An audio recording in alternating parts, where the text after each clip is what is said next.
Gulat si Uguni sa sinabi ni Casimiro. Malaking pasabog ni Casimiro, eto na, damay si Naoya Inoue, next ka na. Ito ang pag-usapan natin, pero bago ang lahat, pag-subscribe po ng channel ko, huwag niyo na rin kalimutan i-click ang notification bell para lagi kayong unang sa balita.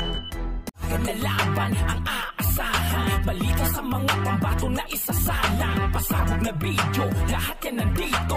Nino Cruz TV ang iyong paborito. Pag-usapan nga po natin mga kaboxing, magtatayo daw di umano ng sariling promotion si WBO Global Champion Janrel Cuadro-Las Casimiro. Iyan daw ang Casimiro promotion. Galing po ang balita sa kaibigan ni Alas na si Boss Rich Don.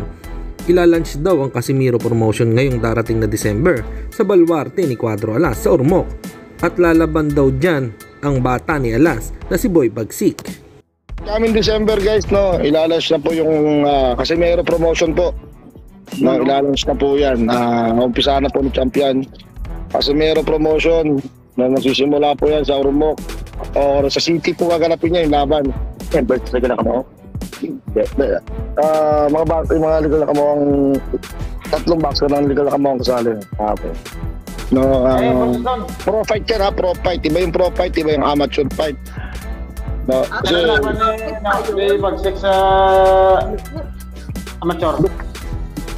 Sa 15. Tapos yung kanyang debut fight i-cancel ng November kasi doon po gaganapin sa pag-launch ng Casimiro fight, Casimiro promotion. December 16 po yung debut fight ni Boy Bagsik. Samantalang sa naganap naman na presscon ay hindi nga tayo nagkamali na babanggitin ni Cuadro Alas itong si Japanese Monster Naoya Inoue.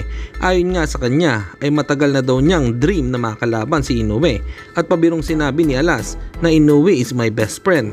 Pero ang mabigat na sinabi pa nito na tatapusin muna daw niya si Uguni bukas at isusunod si Naoya Inoue. Inoue, matagal ko ng dream yan. Naoya Inoue is my best friend now. Naoya Inoue, where are you?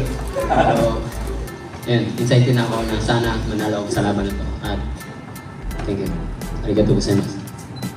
伊藤さんに本当に感謝しますので、naman, nag-expect naman ako sa kalaban ko bukas. So, tatapusin ko muna to at isusunod ko si Naoya Inoue.